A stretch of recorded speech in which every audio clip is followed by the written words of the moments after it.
প্রধান উপদেষ্টা ডক্টর মোহাম্মদ ইউনূসের সঙ্গে প্যারিসের মেয়র হিডালগোর বৈঠক।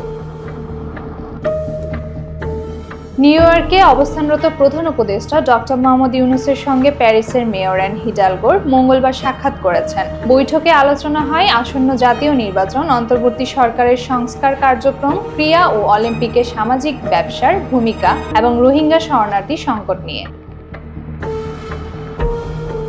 ডক্টর ইউনূস জানান, বাংলাদেশের গণতান্ত্রিক রূপান্তরের পথে রয়েছে এবং আগামী বছরের ফেব্রুয়ারির প্রথমার্ধে অনুষ্ঠিত হবে জাতীয় নির্বাচন, যা দেশের গণতন্ত্রকে নতুন যুগে প্রবেশ করাবে।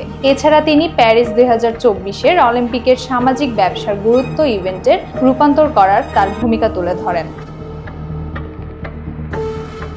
মেয়র হিডালগো অধ্যাপক ডক্টর ইউনূসের নেতৃত্বের প্রশংসা করে বলেন, আপনার নেতৃত্ব অসাধারণ। দুই নেতা দক্ষিণ পূর্ব বাংলাদেশে রোহিঙ্গা শিবিরে থাকা শরণার্থীদের সহায়তা বৃদ্ধির জন্য প্রয়োজনীয়তার উপর জোর দেন।